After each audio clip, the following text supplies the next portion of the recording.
Bienvenue à notre culte ce 31 octobre. Et nous allons commencer notre culte par le cantique numéro 24. Alors, nous avons eu 1 heure de plus de sommeil, peut-être. Nous sommes bien reposés ce matin. En tout cas, si nous sommes réunis ici, nous sommes fatigués ou autre chose qui nous préoccupe. Alors, rien qui peut empêcher l'âme rachetée par le sang de Jésus-Christ de chanter. Et ce cantique 24 qui commence par « Ô mon âme, exalte et chante du Seigneur le nom divin. Viens louer sa grâce aimante qui t'accorde tant de bien. » Donc, chantons. Numéro 24.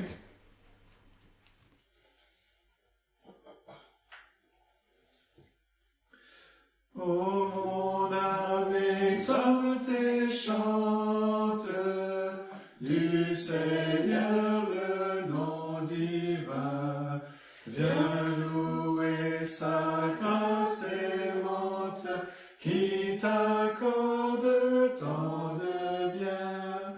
Gloire, gloire, gloire, gloire, gloire à toi, Dieu juste et saint. Mes péchés, Dieu les efface, il me sauve et me guérit. La couronne de sa grâce, chaque jour pour moi fleurit. Gloire, gloire, gloire, gloire, gloire au Dieu qui nous bénit. Tel un doux et tendre Père, Dieu prend soin de ses enfants. Il est lent à la colère, il nous aime et nous défend. Gloire, gloire, gloire, gloire, gloire au Dieu qui nous entend. Brève est notre vie entière, frêle comme un lys des champs, qui demain sera poussière et qu'emporte au loin le vent. Gloire, gloire, gloire, gloire, gloire au Dieu toujours vivant. Vous ses œuvres, vous ses anges, et toi, peuple des élus, en tout lieu que vos louanges de Dieu chantent le salut. Gloire, gloire, gloire, gloire, ô Dieu fort, l'honneur est dû. Et je vous invite à la prière. Prions.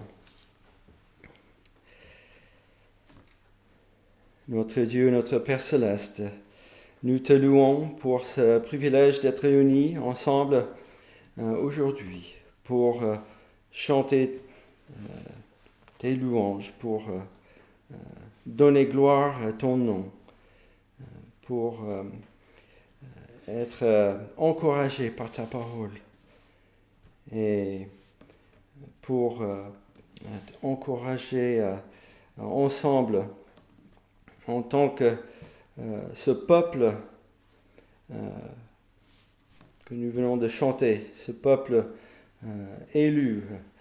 Et avec les anges, nous voulons te rendre gloire qui est due à toi. Toi qui es ce Dieu qui est tout-puissant, qui a créé toutes choses, qui règne sur toutes choses et qui contrôle toutes choses.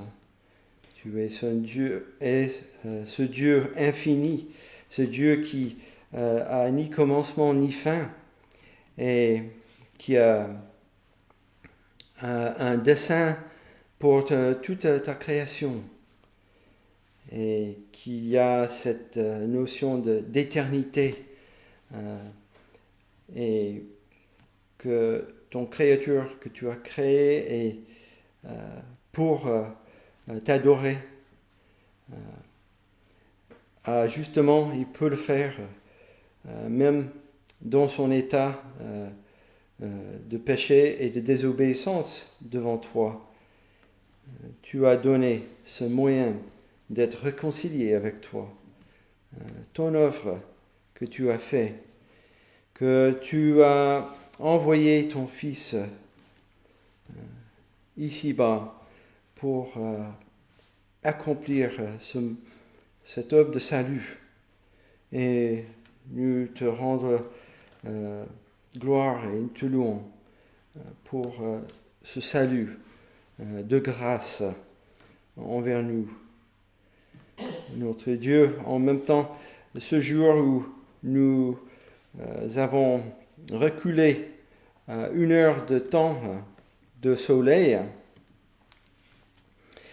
nous sommes rappelés que nous sommes tenus par le temps et que, comme nous venons de chanter aussi, brève est notre vie ici-bas, frêle comme un lys des champs.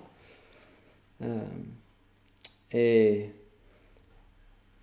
nous reconnaissons que nous sommes faibles, nous avons toujours cette nature humaine en nous de péché et que le péché, le salaire du péché, c'est la mort. Mais nous venons devant toi en Jésus-Christ avec un grand espoir que tu t'es révélé à nous et que par ta grâce et par le salut en Jésus-Christ, par ce qu'il a fait de enlever nos péchés devant ta face, nous avons cette réjouissance dans notre âme que nous serons face à face, nous le verrons, toi face à face, et là nous n'aurons plus ce corps qui penche toujours vers nos propres désirs, et nous pouvons être regardés en avant de ce temps où nous serons dans la gloire et tout ton peuple, disons ensemble. Et donc c'est ce message que nous voulons proclamer en tant que ton peuple, dans cet endroit, sur cette terre. Et Seigneur, c'est notre prière que ce message soit proclamé partout sur cette terre par ton peuple qui se réunit aujourd'hui, ou déjà réunis, pour annoncer cette bonne nouvelle en Jésus-Christ. Nous pensons bien à ce que nous connaissons dans toute cette multitude, pour des églises en Afrique, pour des églises ici en Europe, en France, en Suisse. Nous pensons à cette assemblée, ces églises en Sibérie, des églises en Angleterre, des églises aux États-Unis, et bien ailleurs, en Australie. Seigneur, que tu bénis tout ton peuple aujourd'hui, et par l'annonce de cet évangile, que tu rajoutes de tes élus, et qu'aujourd'hui, encore dans ce temps que tu as marqué et que tu donnes, que ta volonté et ta gloire soient faits.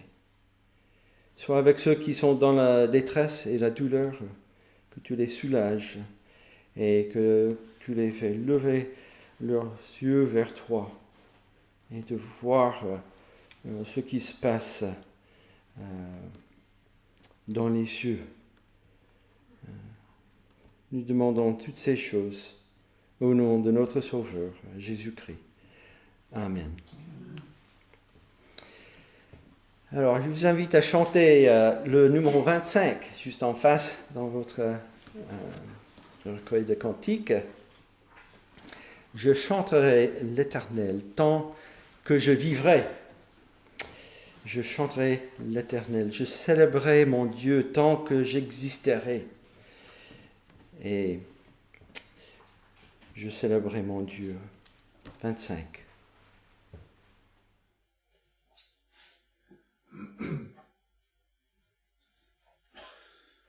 Je chanterai l'Éternel tant que je vivrai. Je chanterai l'Éternel. Je célébrerai mon Dieu tant que j'existerai. Je célébrerai mon Dieu. Je chanterai l'Éternel tant que je vivrai. Je chanterai l'Éternel. Je célébrerai mon Dieu tant que j'existerai. Je célébrerai mon Dieu. Que mes paroles lui soient agréables. Lui soient agréables. Je veux me réjouir en l'Éternel. Je chanterai l'Éternel tant que je vivrai. Je chanterai l'Éternel. Je célébrerai mon Dieu tant que j'existerai. Je célébrerai mon Dieu. Et je vous invite à tourner dans la parole de Dieu, dans l'Ancien Testament, pour lire l'introduction, le premier chapitre de l'Ecclésiaste. C'est après les psaumes et les proverbes.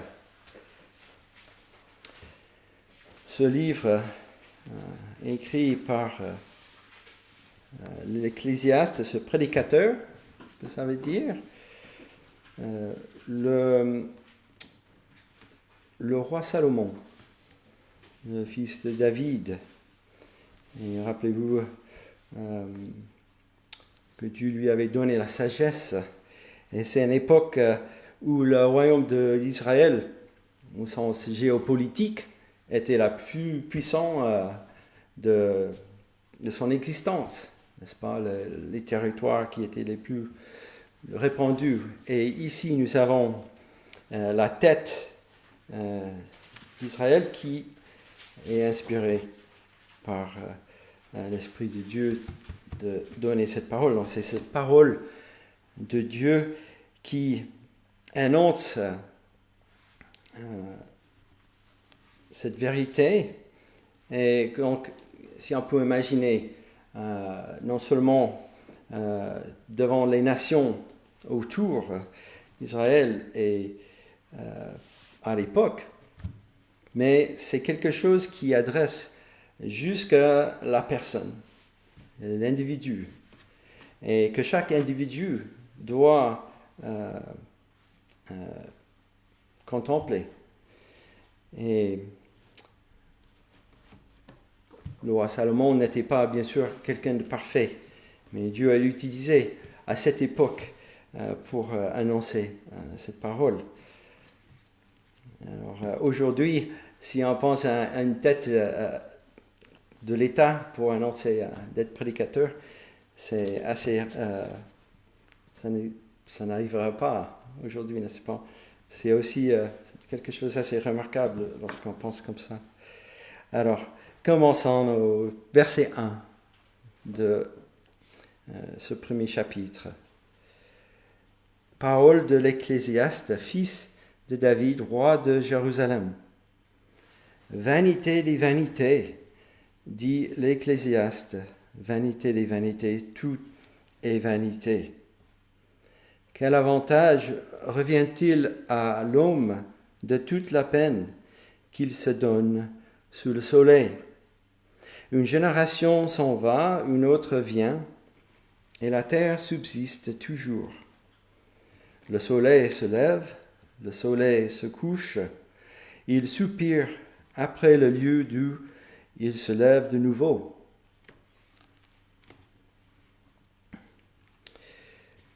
Le vent se dirige vers le midi, tourne vers le nord, puis il tourne encore et reprend les mêmes circuits. Tous les fleuves vont à la mer, et la mer n'est point remplie. Il continue à aller vers le lieu où il se dirige. Toutes choses sont en travail au-delà de ce qu'on peut dire.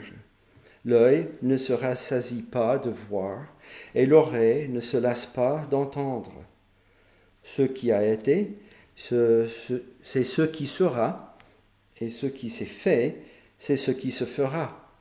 Il n'y a rien de nouveau sous le soleil. S'il est une chose dont on dise « Vois ceci, c'est nouveau », cette chose existait déjà dans les siècles qui nous ont précédés.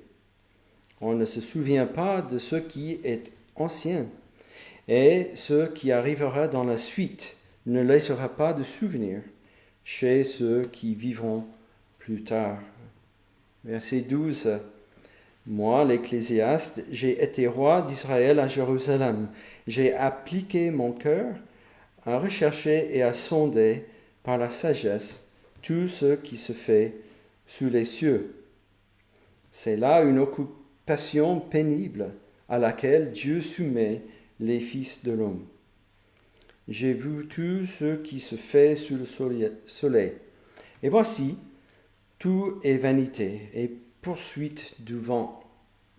Ce qui est courbé ne peut se redresser, et ce qui manque ne peut être compté. J'ai dit en mon cœur, voici, j'ai grandi et surpassé en sagesse tous ceux qui ont dominé avant moi sur Jérusalem. Et mon cœur a vu beaucoup de sagesse et de science. J'ai appliqué mon cœur à connaître la sagesse et à connaître la sottise et la folie. J'ai compris que cela aussi, c'est la poursuite du vent, car avec beaucoup de sagesse, on a beaucoup de chagrin. Et celui qui augmente sa science augmente sa douleur. Et jusque-là, la lecture. Alors, Philippe avait mentionné plusieurs fois dans les études de juges, n'est-ce pas? Il n'y a rien de nouveau sous le soleil, n'est-ce pas? Et donc, je voulais voir un petit peu ce que ça veut dire, en fait. Et dans ce premier chapitre de l'Ecclésiaste, nous avons cette expression. Et donc, cette phrase, ce que se fait sous le soleil, ça, c'est l'image de la vie terrestre, ici-bas, n'est-ce pas? Tout ce que se passe dans nos vies sur cette terre et la notion de travail qui est pénible. Et vous êtes comme moi, je pense, quand on travaille et on pense que tout ce qu'on fait, si on avait fait un texte, par exemple sur l'ordinateur, et puis il y a un problème d'ordinateur et tout est parti, on est très perturbé, fâché, parce que tout notre travail est parti dans le vide. Il faut recommencer. Et donc, c'est juste un exemple de nos vies, et nous voyons bien dans ce chapitre que toute cette vie est comme un cycle, comme un cercle qui continue. On voit bien des choses de la nature qui continuent à tourner, et nos vies, nous vivons, nous travaillons, nous avons peut-être des souffrances et tout, mais voilà, la vie s'arrête, une génération d'autres viennent, et la même chose. Et donc, si on veut raisonner ultimement que ce cycle n'a pas de sens, et voilà, que tout homme, s'il peut être emmené à arriver à cette conclusion, beaucoup de philosophes qui arrivent parce qu'ils réfléchissent dans ce sens, et c'est la vérité. Mais il y a une autre expression qu'il faut aussi voir, c'est dans le verset 14. Oh non, excusez-moi, c'est le verset 12. Tout ce qui se fait sous les cieux, qui marque autre chose. C'est ce qui se fait au-dessus du soleil, on peut dire. C'est-à-dire les choses spirituelles, les choses célestes, ces choses de Dieu qui a fait le soleil et toute cette création. C'est là que nous avons besoin de cette intervention de Dieu pour raisonner avec cette perspective spirituelle, qu'il y a un but dans notre vie. Donc, soit nos vies sont juste, n'ont pas de sens, ultimement, et c'est le cas pour ceux qui ne connaissent pas ce Dieu qui se révèle. Et c'est soit ça, ou soit nos vies, votre vie, ma vie, ont de la valeur, parce que, effectivement, Dieu se révèle en tant que ce créateur, et celui qui donne cette moyenne de le connaître, que nous avons bien un but, et c'est pour sa gloire. Donc, mais nous avons besoin de cette révélation. Et donc voilà, on a ces deux choses. Et donc nous avons Jésus-Christ envoyé sur cette terre pour briser ce cercle, n'est-ce pas?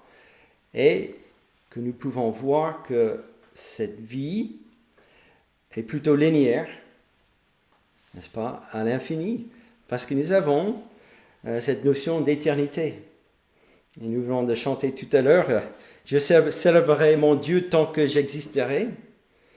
Eh bien, en Jésus-Christ, c'est pour l'éternité, n'est-ce pas, que nous pouvons dire ça et chanter ça.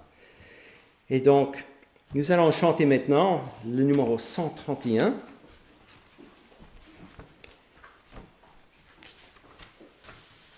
Qui parle bien de ce que Christ est venu ici-bas pour faire. Mon Rédempteur est vivant et c'est en lui que j'espère. Je l'ai contemplé mourant pour mes péchés au calvaire. Mais par un suprême effort, Jésus a vaincu la mort. Je ne crains rien désormais. La mort a rendu sa proie. Je puis m'endormir en paix pour m'éveiller avec joie. Celui qui m'a racheté, Jésus est ressuscité. Chantons.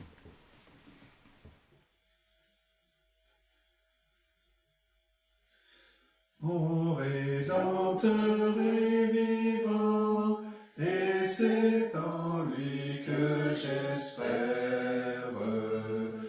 Je l'ai contemplé mourant pour mes péchés au calvaire. Mais par un suprême effort, Jésus a vaincu la mort. Je ne crains rien désormais, la mort a rendu sa proie.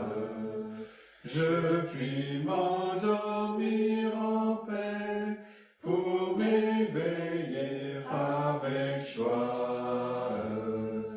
Celui qui m'a racheté, Jésus fait ressusciter. Dans les liens du trépas, j'en ai la ferme espérance. Christ ne me laissera pas, mon corps même a l'assurance d'être à son corps glorieux, semblable un jour dans les cieux. Alors je remporterai avec Jésus la victoire, et je le contemplerai face à face dans sa gloire. J'exalterai sa bonté jusque dans l'éternité.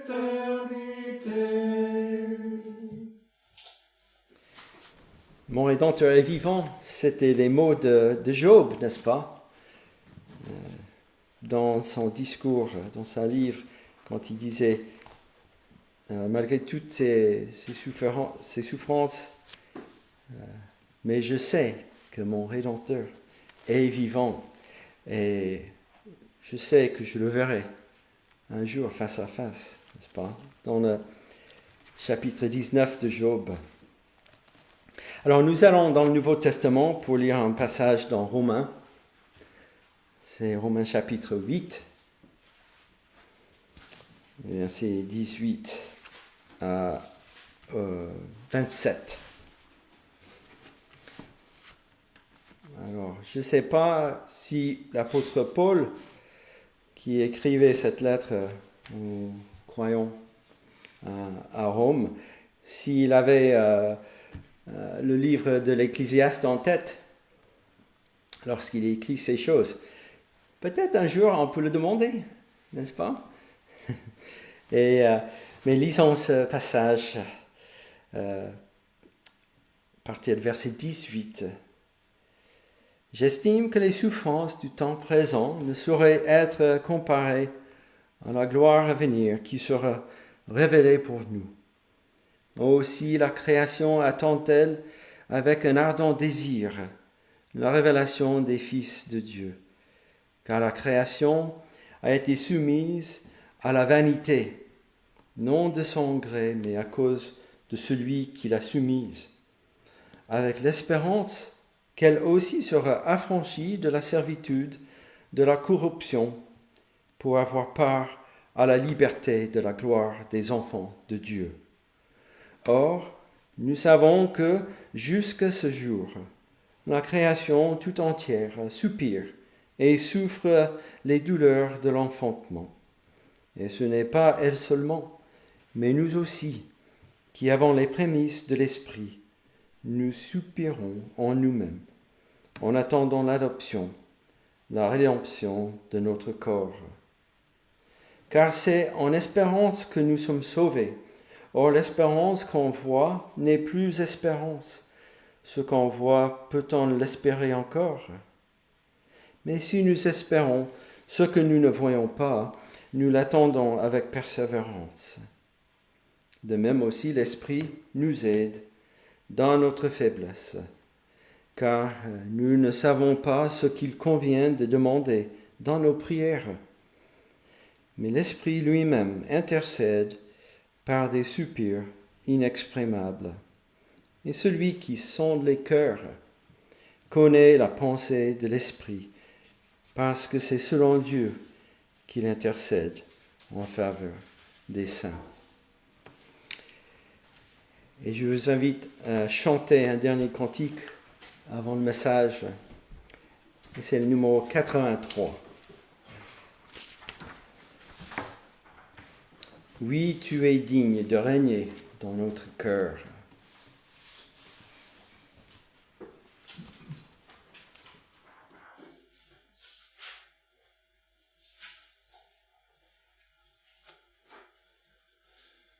Oui, tu es digne de régner dans notre cœur.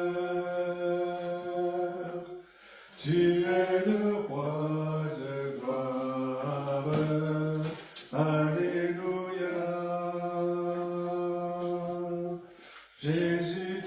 es le maître en moi. Alléluia. Alléluia.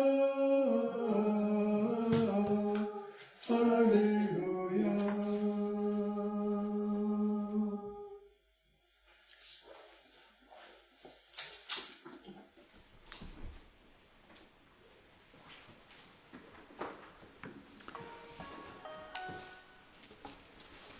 Bien, bonjour. Nous venons aujourd'hui un nouveau chapitre dans la Genèse.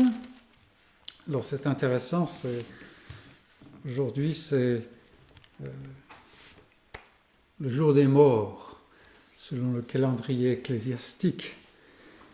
Alors je ne sais pas si... Souvent on me dit, mais tu vas prêcher le jour de Pâques, est-ce que tu as un message en rapport avec cela, ou Noël, ou ainsi de suite? Et je dois avouer que la plupart du temps, j'ai jamais pensé à ce calendrier ecclésiastique. Mais voilà, aujourd'hui, ça tombe bien parce que nous allons voir la mort d'Abraham. Et donc, nous allons dans le chapitre 25 de la Genèse et nous allons regarder les 19 premiers versets de ce chapitre. Et le message est intitulé « Le roi est mort, vive le roi ». J'espère que ça va devenir clair pour nous. Mais lisons ce passage. Donc, Genèse 25, verset 1. « Abraham prit encore une femme, nommée Kétura. Il lui enfanta Zimran, Jokshan, Médan, Madian, Jikpak et Shua. Jokshan engendra Séba et Dedan. Les fils de Dedan furent les Ashurim, les Letushim et les Lémim. Les fils de Madian furent Epha, Épher, Hénoc, Abida et Elda. Ce sont là tous les fils de Kétura. Verset 5. Abraham donna tous ses biens à Isaac.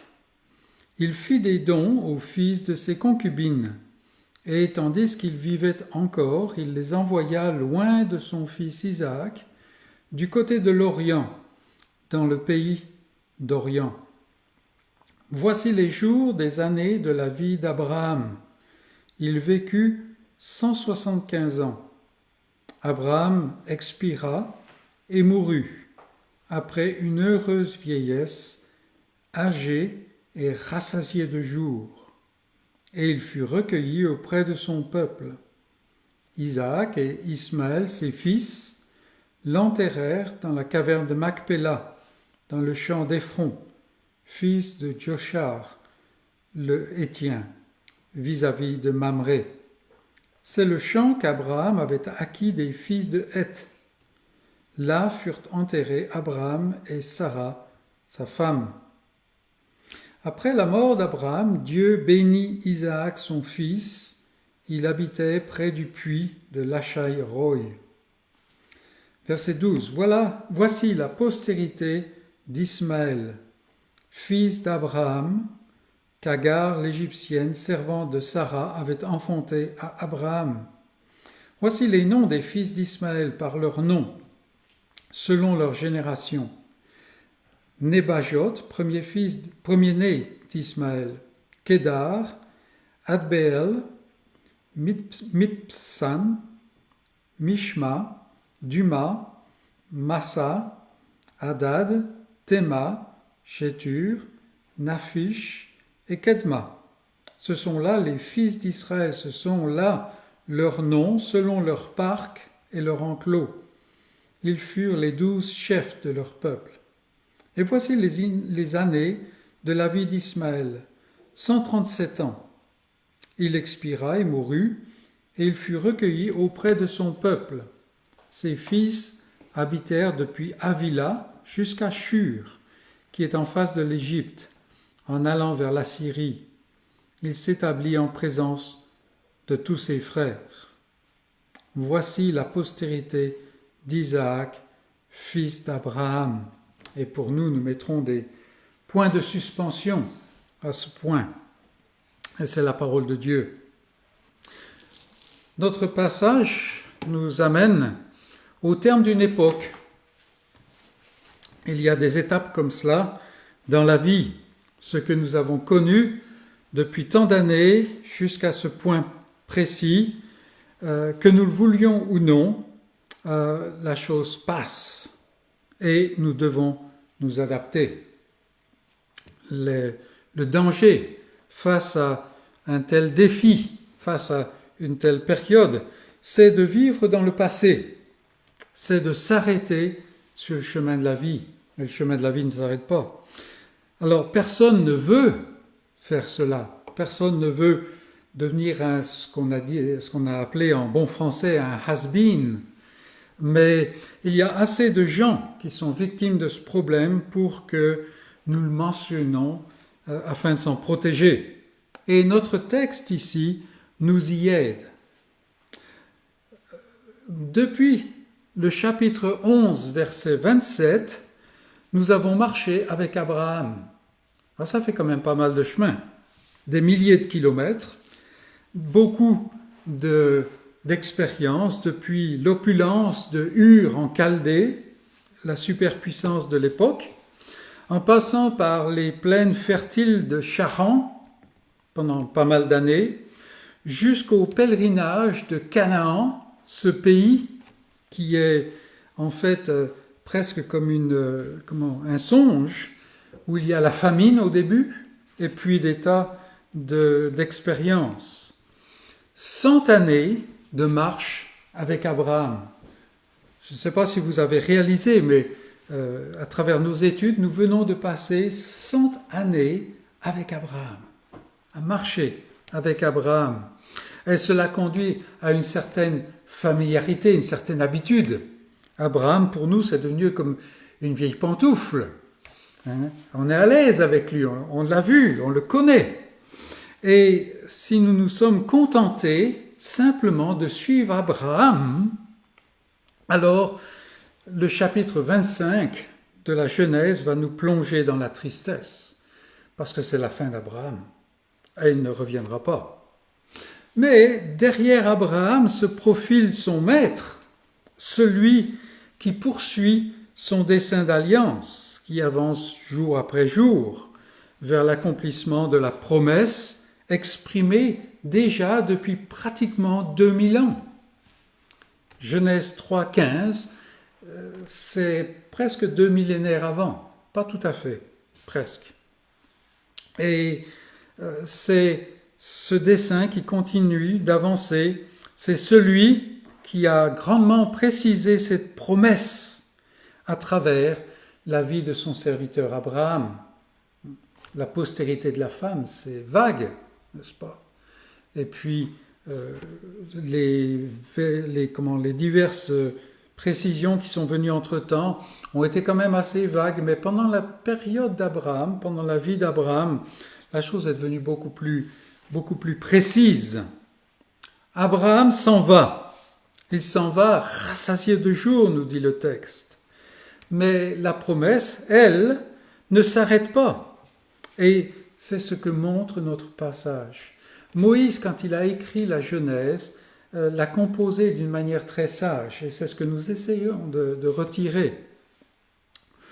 Autrefois, quand il y avait de vrais rois, des gens qui régnaient vraiment, alors, quand le roi venait à mourir, on s'exclamait les mots de notre titre. Le roi est mort, vive le roi. Et quelquefois, on va utiliser cette phrase aujourd'hui, mais on est loin d'en saisir toute la force. Ces mots, en fait, disent plus que ce qu'on pense d'ordinaire en les disant. Dans la conception de l'époque, et qu'on soit d'accord ou pas, ça n'est pas un problème ici. Dans la conception de l'époque, le roi était, ou la royauté était d'institution divine. La société était pyramidale. d'une certaine manière. Ainsi, quand l'occupant du trône quittait la scène de cette vie éphémère, la royauté, elle, ne s'arrêtait pas. Et elle était automatiquement transférée à celui qui était le successeur du roi. Ainsi, l'accent était placé sur l'institution et l'auteur de cette institution, et non sur l'occupant du trône. S'il y avait une rébellion dans le royaume et qu'on mettait à mort le roi, l'homme qui régnait à l'époque, ça n'arrêtait pas la chose, parce que le roi est mort, vive le roi. Et c'est un peu ce qu'Ésaïe a vu au début de son ministère. Vous connaissez bien le passage. Ésaïe vivait au temps du roi Osias. Et l'année de la mort du roi Osias, après 52 ans de règne. Alors il nous faut plus que les doigts de la main pour compter le nombre de présidents qu'on a eu dans ce temps, n'est-ce pas? 52 ans de règne. Et voilà qu'Osias est mort. Et Ésaïe, qui est en fait de race royale, est plongé dans la perplexité. Qu'est-ce qui va se passer maintenant? Parce qu'il voit dans la société des forces qui ne sont pas des forces très positives. Et puis, il est dans la perplexité jusqu'au moment où, dans le temple, il voit le Seigneur, l'Éternel, assis sur son trône très élevé. Osias part, l'Éternel reste. Osias n'est plus, l'Éternel règne. Abraham est recueilli auprès de son peuple, il est mis dans la caverne de Macpéla, mais le Dieu de l'Alliance règne. Et il règne encore aujourd'hui. Et il n'est pas seulement le Dieu d'Abraham, parce que plus loin, nous le voyons continuellement appelé le Dieu d'Abraham, d'Isaac et de Jacob. Mais même, encore de façon plus prééminente, il est surtout le Dieu et Père du Seigneur Jésus-Christ. Et c'est ce que nous voulons voir. C'est ce qui est important pour nous. Et puisse le Seigneur nous donner à chacun de nous la sagesse spirituelle qui nous permet de lever les regards vers l'accomplissement final de sa promesse d'alliance et de vivre en conséquence. Il y a malheureusement aujourd'hui, on en a déjà parlé, cette attitude existentielle de vivre pour le croyant. C'est dommage, c'est-à-dire qu'on vit pour le maintenant. Alors nous vivons maintenant, mais dans le cadre d'une alliance éternelle, dont l'accomplissement final est certain. Et ici, notre texte nous amène à contempler cette dimension. On peut le décomposer en 3 parties, ça va nous aider. La vie d'Abraham après Sarah, la mort d'Abraham, et puis le fait que la chair ne peut pas hériter de la promesse. Voilà en gros ce que Moïse est en train de nous dire dans ces 19 versets. Il nous dit beaucoup d'autres choses, mais on va se contenter de ça. Et premier point, je l'ai intitulé « Kétura ». Kétura. Alors, sous beaucoup d'aspects, ce passage, la première partie de notre texte, est énigmatique. Il est clair qu'il plonge les experts bibliques dans la confusion et il suscite de nombreuses interprétations divergentes. Il y a même des gens qui pensent que Kétura, c'est un autre nom pour Agar. Il y a des gens qui pensent qu'Abraham a épousé Kétura alors même que Sarah était en vie, et ainsi de suite. Beaucoup d'interprétations.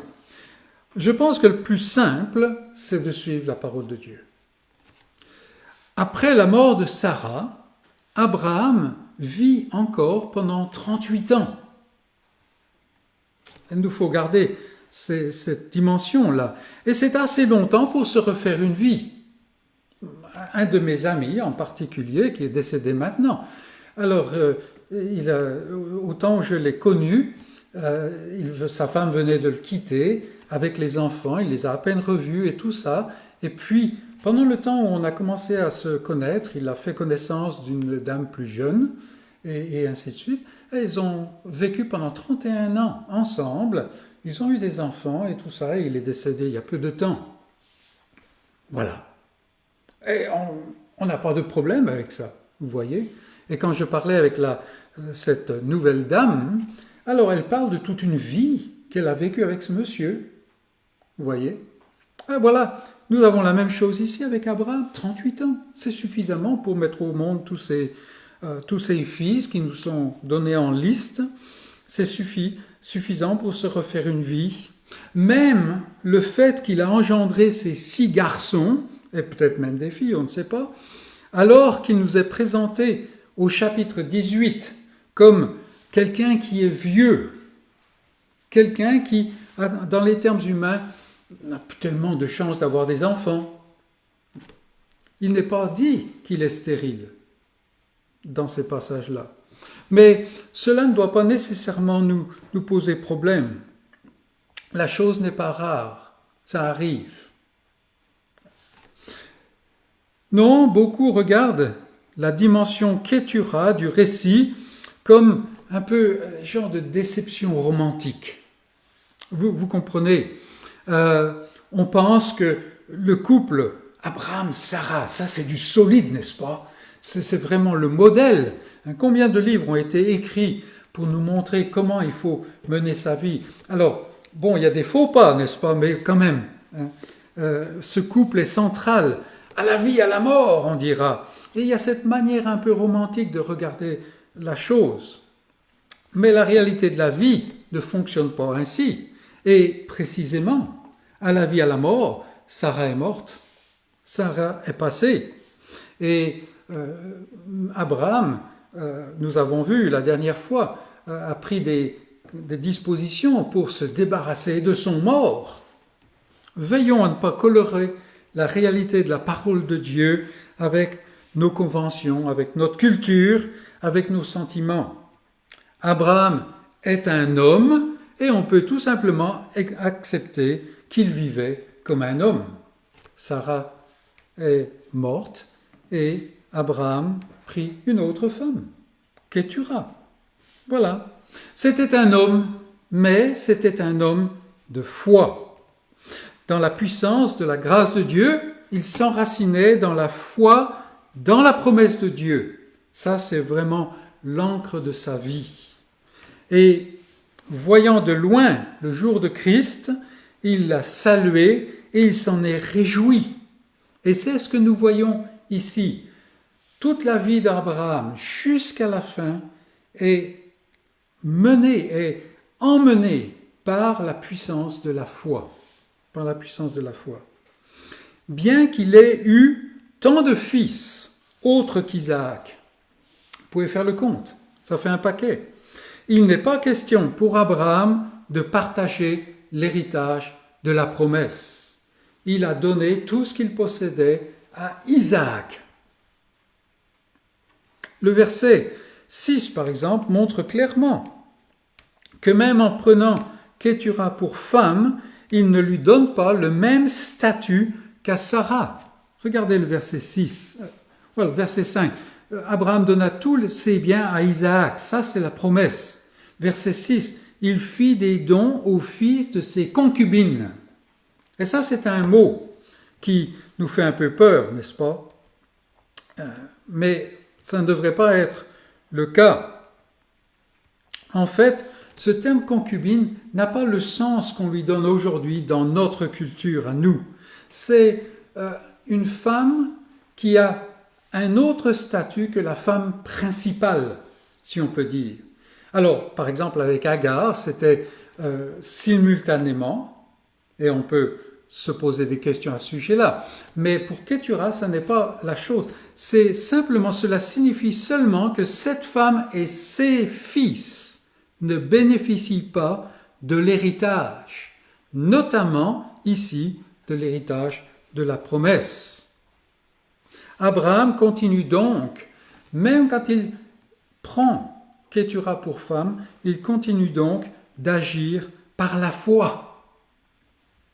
Et c'est ce que nous voyons ici. Abraham est un homme qui est sage et avisé. Il prend ses responsabilités. Nous savons que dans le cas d'Agar et Ismaël, il les a renvoyés selon la parole de Dieu, mais il l'a fait dans la foi, parce que Dieu lui a dit, renvoie-les, il ne peut pas hériter avec Isaac, renvoie-les, je prendrai soin d'Ismaël, parce qu'il est ton fils.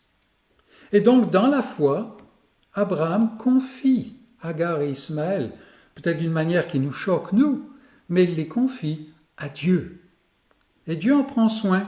Mais là, il est dit qu'il il fait des dons aux fils de ses concubines. Abraham a continué de prendre soin d'Ismaël toutes ces années, bien qu'il l'ait remis aux soins de Dieu. Et puis, il fait des dons aux fils de Kétura, parce que c'est un homme qui est sage. S'il fait des dons, et c'était probablement des dons très substantiels, il était riche, alors ces hommes ne chercheront pas autre chose. Et c'est exactement ce qui se passe. Il est avisé, il n'abandonne pas sa nombreuse progéniture en se déchargeant de sa responsabilité. Il fait des dons à ses fils. Et il inclut Ismaël là-dedans. C'est les concubines, n'est-ce pas? Il leur partage une partie de sa richesse. Et c'est un modèle pour le croyant. Il faut être responsable, n'est-ce pas? On ne vit pas simplement comme une île. Donc il leur partage sa richesse, mais il va plus loin que cela, car il les envoie, alors qu'il est encore vivant, il les envoie vers l'est, loin de son fils Isaac.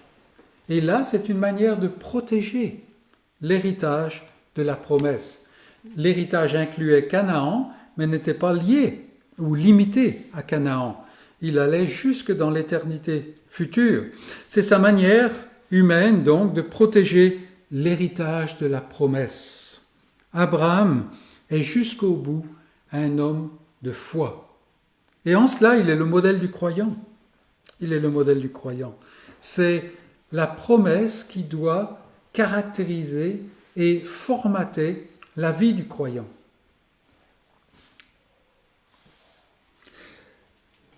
Donc, jusqu'au bout, Abraham est un homme de foi, mais précisément, le bout arrive et Abraham meurt. En fait, il n'est pas dit grand-chose sur la mort d'Abraham, sinon qu'il était prêt à partir. Regardez le verset 8, c'est un beau verset, n'est-ce pas? Abraham expira et mourut, après une heureuse vieillesse, âgé et rassasié de jours. Il était prêt à partir. Et il fut recueilli auprès de son peuple. Et même dans ce verset, il y aurait de la matière à tout un message.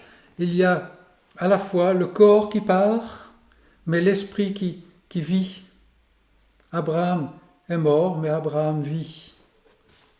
Et c'est jusqu'au bout, c'est ainsi.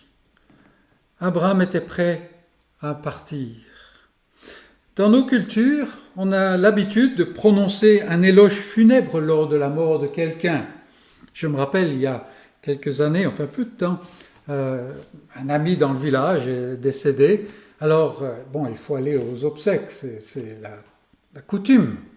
Et voilà qu'on est affligé par un éloge funèbre qui est prononcé par quelqu'un qui n'a jamais rencontré le monsieur d'ailleurs, et qui nous explique 68 ans de vie par le fait que c'était un bon grand-père. Voilà. Alors dans le cas d'Abraham, on peut dire beaucoup plus de choses. Et c'est une bonne chose à faire. Toute la vie d'Abraham s'est déroulée dans le cadre de la promesse de l'alliance de Dieu. Et c'est ainsi que nous devons le regarder.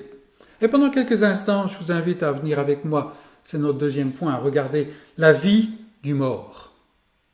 La vie du mort. C'est le grand paradoxe, en fait, pour Abraham. Abraham est mort, mais Abraham est vivant.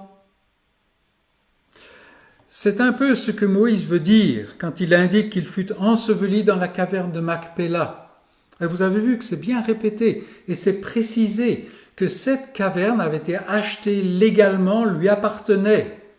Il a été enseveli là parce que Abraham est mort en espérance. Et on a vu la semaine dernière, je crois, que la lettre aux Hébreux nous explique bien que en fait, Abraham regardait beaucoup plus loin que simplement Canaan, beaucoup plus loin que simplement les enfants qu'il aurait, beaucoup plus loin que simplement cette caverne. Il est mort en espérance. Il a vu le jour de Christ. Et on peut diviser le pèlerinage d'Abraham, nous en sommes dans l'éloge funèbre là, on peut diviser ce pèlerinage en deux parties. Depuis son appel à tout quitter pour aller vers Canaan, jusqu'au point fort de la nuit où, sous les étoiles, sa foi lui fut comptée à justice. Voilà un point fort, et c'est, il semble, la première partie de sa vie qui nous intéresse. Cette partie se focalise surtout sur la promesse. Et on a vu cela tout au long. Et puis, il y a une seconde partie qui part de ce moment-là jusqu'au grand point fort de l'épisode au sommet du mont Morija, où il y a le sacrifice d'Isaac. Et cette partie se centre plutôt sur la manière dont la promesse se réalise. Donc, la promesse et comment la promesse se réalise. C'est une division assez artificielle, mais on va le faire. Et donc, premier sous-point, la promesse. La promesse. Dès le premier moment, Dieu est celui qui prend l'initiative. L'Éternel a appelé Abraham. Et Abraham est celui qui obéit. Mais il est important de remarquer que la promesse de Dieu n'est pas comme le bonbon que le parent offre à l'enfant pour l'amener à obéir. Si tu fais cela, alors je te donnerai ceci. C'est pas du tout ainsi. C'est plutôt l'action divine de grâce qui amène Abraham à se saisir de la promesse de la promesse de vie. Il y a cette promesse qui a été donnée il y a si longtemps. Et c'est la puissance de Dieu qui permet d'y croire grâce à cette force qui est autre que charnelle. Abraham n'obéit pas simplement parce que d'une manière ou d'une autre, ça fait bon sens ce que Dieu lui a dit. Non, c'est pas du tout cela. Il y a quelque chose qui se passe en lui qui lui donne d'obéir. Donc, Abraham n'est pas simplement à marcher selon la chair. Non, il marche selon la perspective de cette promesse par la foi que Dieu lui a donnée. Il avait en fait, en suivant Dieu, il avait en fait tout à perdre en termes humains. Il partait d'Ur en Chaldée, une très grande ville, et finalement, il n'a rien possédé de ce que la promesse promettait, sinon ce qu'il a possédé par la foi, c'est-à-dire le sépulcre où il est enseveli. Il avait tout à perdre, et il en est de même de la vie du croyant dans tous les âges et partout. Aujourd'hui, il est assez facile de dire « Oh, je suis chrétien », mais le chrétien et le croyant sont deux personnes différentes, si je peux dire. Il faut préciser, le croyant vit dans l'espérance. Il y a le déjà et le pas encore. Nous avons vu dans le passage qui nous a été lu dans les Romains, vous avez remarqué, les fils attendent encore l'adoption. Est-ce qu'on n'est pas déjà adopté si nous sommes en Christ? Oui, mais on attend l'adoption, la rédemption de nos corps. C'est pas encore maintenant. On en a parlé un mercredi, n'est-ce pas? C'est-à-dire qu'il y a encore d'autres choses. Le salut n'est pas encore complet, bien qu'il soit parachevé. Donc faisons attention à garder cette dimension. Le croyant vit dans l'espérance, même si, comme le dit Jean, cette espérance l'anime à rechercher la sainteté, tout ce qu'il voit de ses yeux est l'imperfection chronique de son obéissance. C'est là que moi j'ai des problèmes avec le chrétien qui grandit, qui devient meilleur. Parce que je me trouve sur une autre planète quand j'entends ça. Parce que je ne sais pas si je grandis, mais je ne vois certainement pas une croissance là. Je vois plutôt de plus en plus les imperfections qui affligent ma vie, qui affligent mon être. Je ne sais pas si vous êtes comme ça, mais c'est ça. Et en fait, c'est ce que dit Jean là. Hein. Le croyant, il voit de ses yeux l'imperfection qui s'attache à lui. Et nous avons Paul avec son cri, n'est-ce pas, de Romains 7. Mais la foi du croyant se fixe sur la promesse de celui qui obéit à la perfection à la place du pécheur. Et c'est dans cette espérance, c'est dans cette perspective que, comme Abraham, le croyant s'avance vers la fin de son pèlerinage. Et c'est la vie d'Abraham au travers de toutes les difficultés de sa vie. Il est nomade, sans lieu qu'il puisse appeler sien. Il est différent de ceux qui l'entourent. Il est même en butte aux tensions dans la famille, face aussi aux aléas de la vie, comme le montre l'incident des 5 rois. Il y a des choses, un matin, comme ça, vous vous levez, et puis la vie, tout d'un coup, vous prend en porte-à-faux. Ce jour-là, je suis sûr, Abraham avait tout un programme. Peut-être s'occuper de ses troupeaux, gérer ses serviteurs, et ainsi de suite, et tout ça. Passer un moment avec Eliezer pour lui montrer comment, ce qu'il avait prévu de faire pour la semaine qui venait, et ainsi de suite. Et puis non, voilà que quelqu'un lui apporte la nouvelle que Lot a été pris prisonnier. Et voilà qu'il faut prendre les 318 serviteurs et partir à toute vitesse pour aller délivrer Lot. Vous voyez, les aléas de la vie. Voilà ce qui est dans la vie d'Abraham. Il est entouré par des gens qui ne comprennent pas. Il est face à la grande méchanceté des villes dans la plaine. Ce sont des choses qui affligent le croyant. Quand on voit ce qu'on voit autour de nous. Même en lui-même, il y a ce combat perpétuel. Il y a cette tension qui est là. La promesse est merveilleuse. La promesse, elle est gigantesque. Elle fait exploser l'esprit, n'est-ce pas? Mais que dit la réalité de la vie du lundi matin? C'est ça, n'est-ce pas? Nomade, étranger, femme stérile, pas d'héritier, un serviteur étranger qui va hériter. N'en est-il pas ainsi pour le vrai croyant? Dieu l'a appelé, il lui promet dans sa parole des choses merveilleuses, des choses incroyables, dirait le monde. Vous commencez à parler de l'espérance chrétienne à des non-croyants, ils disent, mais ça, c'est incroyable, c'est des rêves, n'est-ce pas? Il lui donne même une force qui ne vient pas de l'homme, mais voilà, la réalité et la grisaille de sa vie sont toujours là. C'est difficile. Il n'y a pas d'héritier. Il y a la promesse, mais il n'y a pas d'héritier. Et quel n'est pas le combat intérieur chez Abraham? On l'a vu, n'est-ce pas? Il y a même des épreuves nouvelles qui résultent du seul fait qu'il est croyant. Si, en devenant croyant, on pense que tout va être rose et tout va être merveilleux, fantastique, alors on se prépare une grande déconvenue, n'est-ce pas? Parce que maintenant, en devenant l'ami de Dieu, Abraham est devenu l'ennemi privilégié du diable.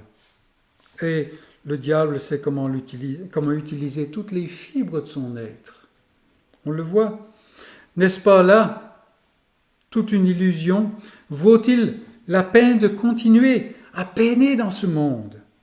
Ne sommes-nous pas très souvent au même point qu'Abraham au chapitre 15? Vous vous rappelez? Le Seigneur vient, il lui renouvelle cette grande promesse. Il dit, oui, mais ça c'est bien joli, mais tu ne m'as pas donné d'héritier. Tu ne m'as pas donné d'héritier. Alors il faut dire un peu plus, comme on dirait aujourd'hui, tu en as trop dit, tu n'en as pas assez dit. Voici, tu ne m'as pas donné d'héritier. Qu'est-ce que cette promesse veut vraiment dire? Voilà ce qu'on ressent dans le cœur d'Abraham. Et nous sommes en train de regarder l'éloge d'Abraham. Et en fait, sa foi brille dans le fait qu'elle a traversé tous ces moments sombres. Et Dieu poursuit. Depuis le début, lui, il s'est engagé dans cette alliance. Le jour de Christ continue de s'avancer. Depuis Ur, la promesse est là, encore vague. Un pays, on ne sait même pas quel est le pays, et ainsi de suite. Mais la promesse est complète. Et puis, épisode après épisode, la promesse se précise. C'est en Canaan. Ce n'est pas en Égypte. Ce n'est pas Eliezer. C'est un enfant que tu vas produire toi-même. Et ça n'est pas simplement ça. Ça n'est pas Ismaël. C'est le fils de Sarah, la stérile. Et ainsi de suite.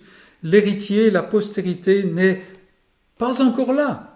Mais toute la voûte étoilée témoigne déjà de l'étendue de la promesse, de l'étendue de la postérité.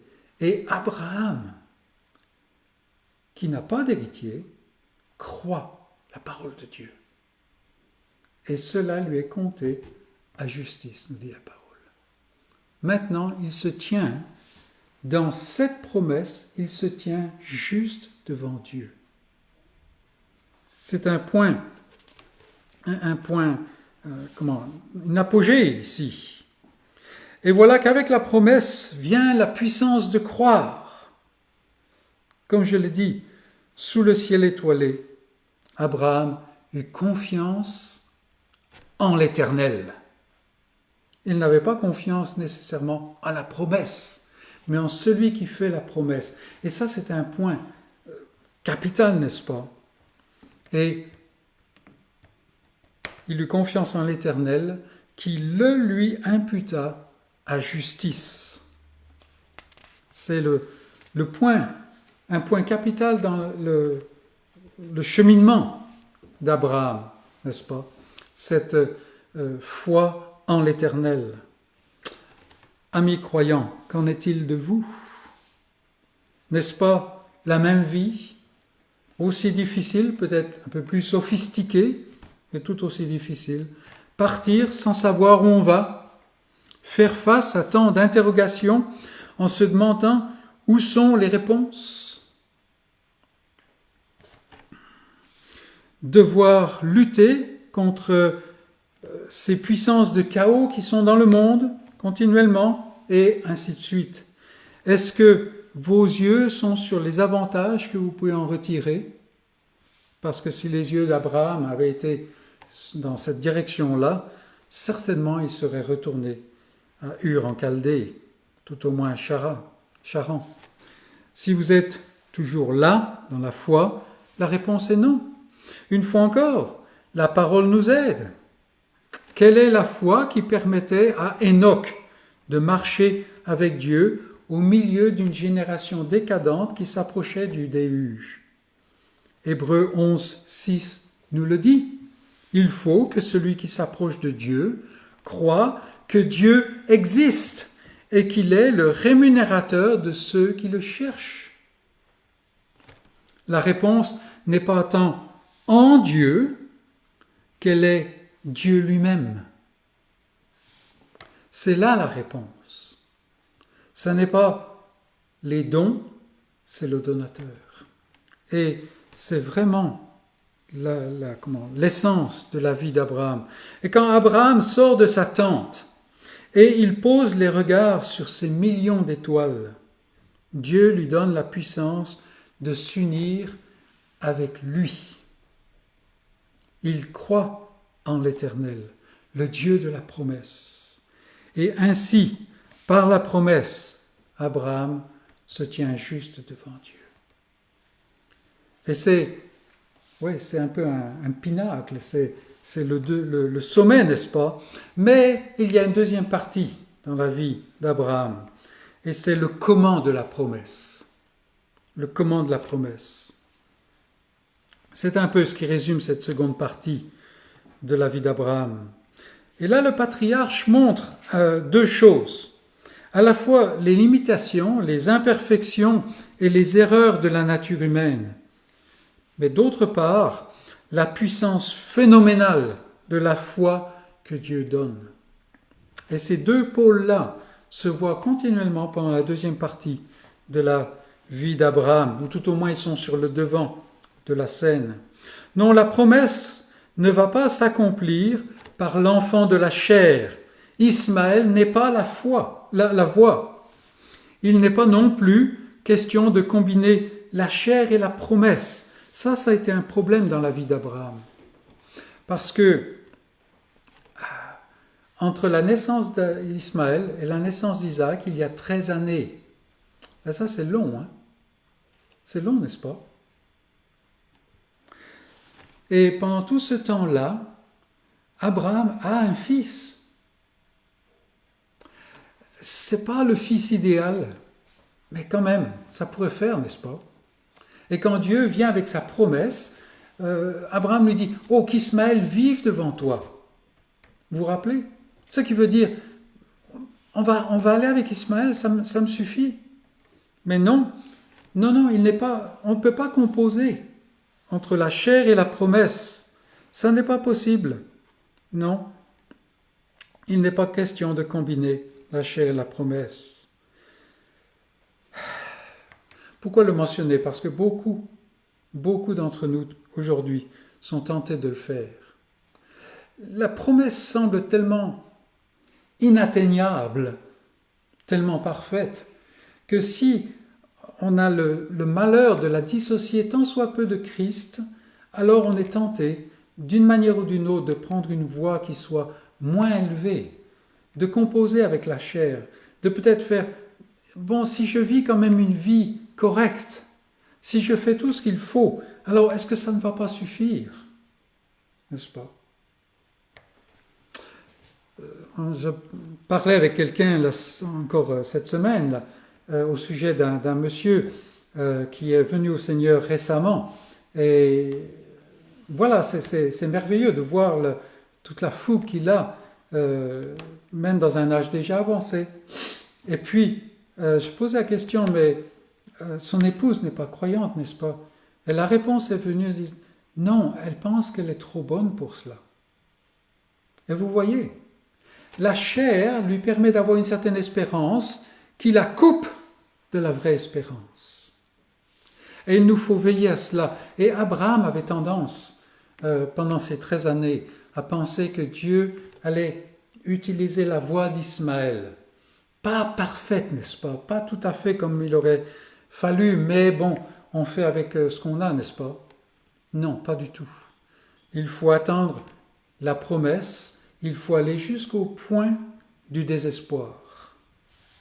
Il faut renvoyer le fils de la servante. Il ne peut pas hériter avec le fils de la promesse. Ces choses paraissent dures, mais effectivement, c'est exactement cela.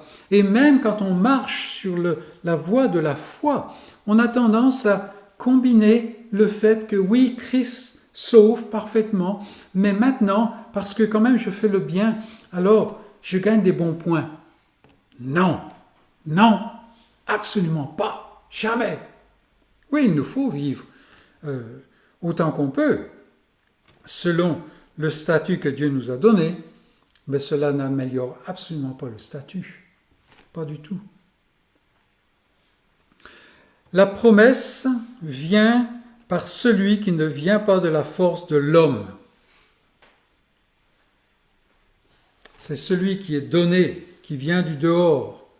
C'est la postérité de la femme, c'est-à-dire, ça n'est pas compté à partir des généalogies. C'est quelque chose que Dieu fait du dehors. C'est celui qui vient quand ce n'est plus possible. Mais c'est aussi celui qui est un don de Dieu. Il est si facile, mes amis, de regarder le salut d'une manière centrée sur l'homme. Continuellement, ça nous assaille. Dieu m'a sauvé. C'est-à-dire que tout tourne autour de mon salut. Dieu m'a sauvé. Absolument pas. Absolument pas. Et la question se pose de savoir, est-ce que je suis plus focalisé sur le salut de Dieu que sur le Dieu du salut? Cela semble avoir été le cas d'Abraham. Et il faut donc tester notre propre cœur et le recentrer s'il en a besoin. Et dans cette épreuve qu'a connue Abraham, une épreuve qui était très réelle, l'Éternel se révèle dans toute sa gloire. C'est pourquoi on dit aujourd'hui, nous dit la parole de Dieu, à la montagne de l'Éternel, il sera pourvu. Parce que non seulement Dieu a donné un fils à Abraham, le fils de la promesse, mais l'accomplissement de la promesse contient d'autres aspects que simplement le don d'Isaac. Il y a, par exemple, la substitution. Il y a, par exemple, la résurrection. Et donc, il doit y avoir l'épreuve d'amener Isaac au sommet du mont Morija et de le sacrifier. Abraham, dans sa pensée, il perdait son fils. Mais il avait tellement confiance en Dieu, à ce point-là, qu'il était persuadé que Dieu le ramènerait. Et là, il a cette merveilleuse image que, oui, il faut la mort du Fils, mais Dieu pourvoit, il donne à quelqu'un d'autre. Et dans ce bélier qui est pris dans les ronces, il y a cette image de Christ. Et dans le fait que Abraham redescend de la montagne avec Isaac, il y a cette belle image que la mort ne peut pas tenir le Christ dans ses griffes. La corruption, il ne peut pas connaître la corruption. Non. Ce Fils va ressusciter. Et la vérité profonde de cela, c'est ce que Jonas dit. Le salut vient de l'Éternel. Le salut dans son entier appartient à l'Éternel. Et c'est le fils d'argent qui court tout au long de la vie d'Abraham. C'est la force et la nourriture de sa foi. Le salut appartient à l'Éternel. C'est ainsi que, bien que mort, il vit dans la foi au Fils de Dieu. Et c'est en cela qu'il est notre enseignant, qu'il nous donne des leçons. Et quand on regarde Abraham, en fait, on voit se profiler en filigrane derrière lui le Christ. Abraham était un serviteur et il avait la foi dans celui qui devait venir. Donc, Abraham est mort et il est enseveli. Mais le texte continue et c'est notre troisième point, un point assez bref. Ce qu'Ismaël a produit. Vous remarquerez au verset 12, nous lisons « Voici la postérité d'Ismaël, fils d'Abraham ». Et on retrouve cette expression « Voici la postérité de » plusieurs fois tout au long de la Genèse. Et en fait, c'est une expression un peu technique. Ça serait mieux de la traduire, ça serait pas très compréhensible peut-être, ça serait mieux de la traduire par « Voici ce que un tel a produit ». On retrouve un peu plus loin, voici la postérité d'Isaac. Avant, on trouvait voici la postérité de Terach. Mais en fait, on ne parle plus de Terach après ça. Parce que voilà ce que Terach a produit. Et ici, voici ce que Ismaël a produit. Et brièvement, Moïse trace la descendance d'Ismaël ici. Et on peut se demander pourquoi il fait ça. À quoi ça sert? Parce que Ismaël n'hérite pas de la promesse. Tout d'abord, il s'agit de l'accomplissement de la promesse de Dieu à la mère d'Ismaël. Vous vous rappelez, Agar était dans le désert et elle désespérait de l'avenir. Vous vous rappelez cet épisode? Et Dieu vient et lui donne la promesse, lui dit non, je vais faire quelque chose avec cet enfant. Ce n'est pas n'importe quel enfant. Et il aura 12 nations vont venir de lui. C'est très intéressant, c'est une petite parenthèse. Très souvent, on met Ismaël dans le même sac que Ésaü qui va venir. Ésaü qui est un fiefé bandit. Hein. C'est un homme qui est vraiment anti-grâce. Ismaël n'est pas comme ça. Agar non plus. Personnellement, je ne serais pas surpris d'apprendre que Agar est vraiment une croyante. Et peut-être même Ismaël. On ne sait pas.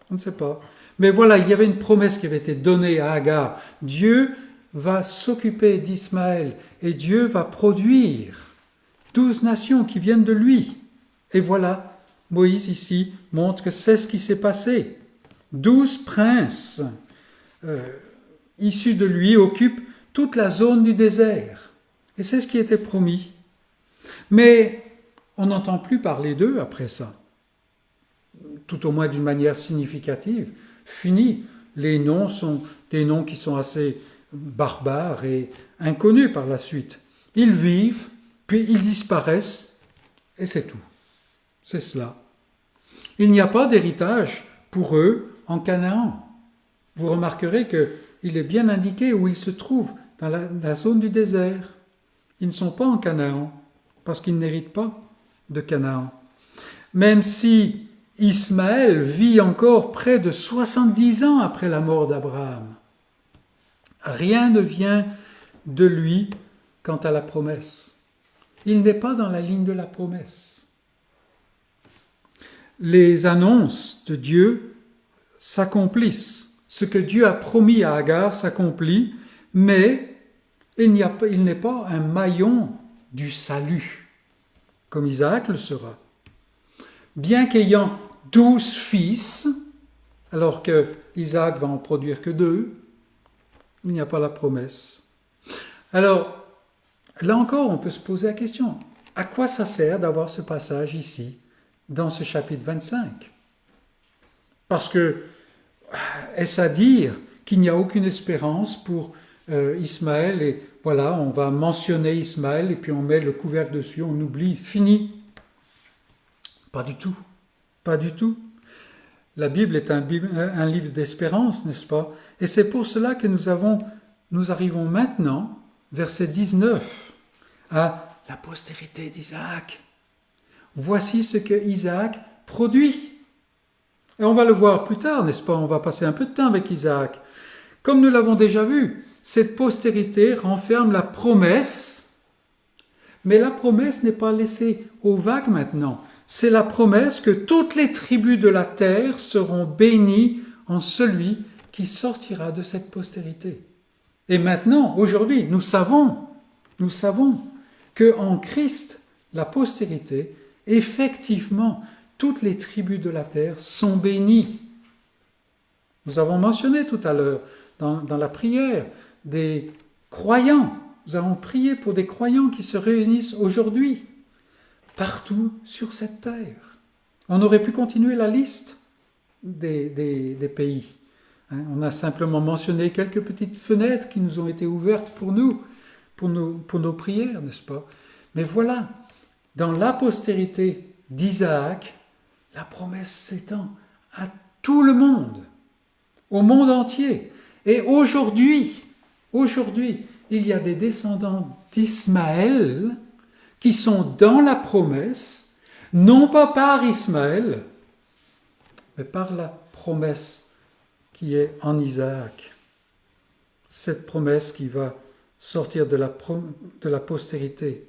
L'espérance, même pour les 12 chefs d'Ismaël, réside uniquement en celui qui vient par Isaac. Et c'est intéressant. Aujourd'hui, on a une certaine confusion dans nos têtes, surtout ici en Occident. On pense arabe, musulman.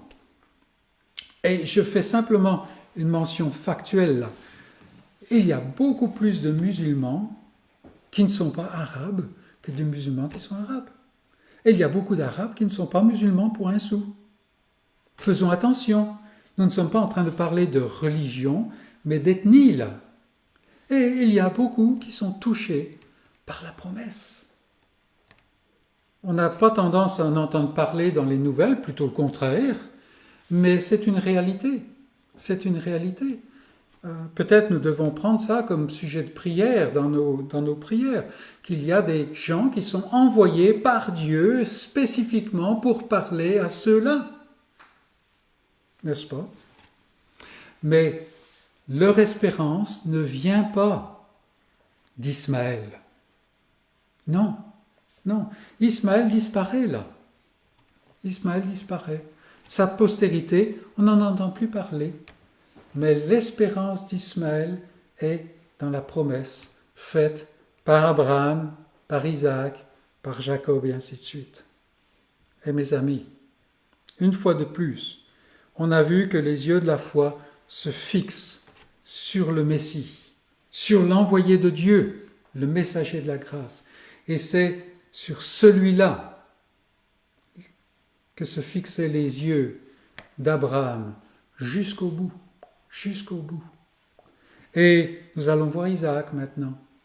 Isaac qui est différent d'Abraham, mais nous allons le voir et par la grâce de Dieu, nous allons voir que la même foi, venant du même Dieu, habitait à Isaac jusqu'à aujourd'hui. Puisse le Seigneur nous donner de partager cette foi, la foi d'Abraham, la foi d'Isaac, et la foi de Jacob, la foi qui est en Jésus-Christ. Que le Seigneur nous bénisse avec sa parole. Amen.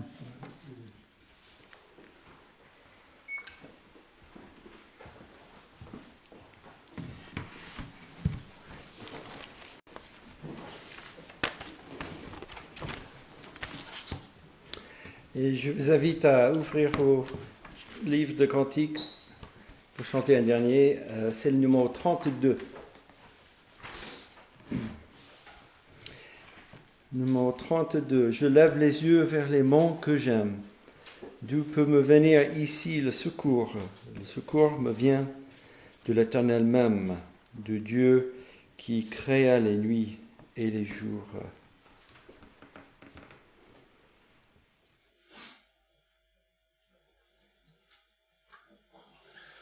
Je lève les yeux vers les monts que j'aime, d'où peut me venir ici le secours. Le secours me vient de l'Éternel même, du Dieu qui créa les nuits et les jours. Pourra-t-il souffrir que ton pied chancelle? Ton gardien peut-il sommeiller jamais? Non, il ne dort pas, le gardien fidèle, celui qui maintient Israël en paix. Pour toi l'Éternel est une retraite, il te serre à droite et d'ombre et d'appui. Le soleil ne peut frapper sur ta tête, ni la lune à l'heure où le jour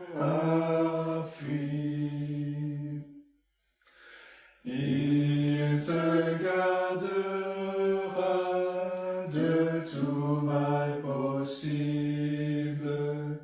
Il garde ton âme, il garde tes jours. Il te gardera, rentre ou sort paisible. L'Éternel sur toi veillera toujours. Et nous allons terminer notre culte par cette bénédiction dans la parole de Dieu, dans 1 Pierre. Le Dieu de toute grâce, qui vous a appelé en Jésus-Christ à sa gloire éternelle, après que vous aurez souffert un peu de temps, vous perfectionnera lui-même, vous affirmera, vous fortifiera, vous rendra inébranlable. À lui soit la puissance au siècle des siècles. Amen. Alors, bonne semaine à tous, bon dimanche et à la prochaine fois, Dieu voulant.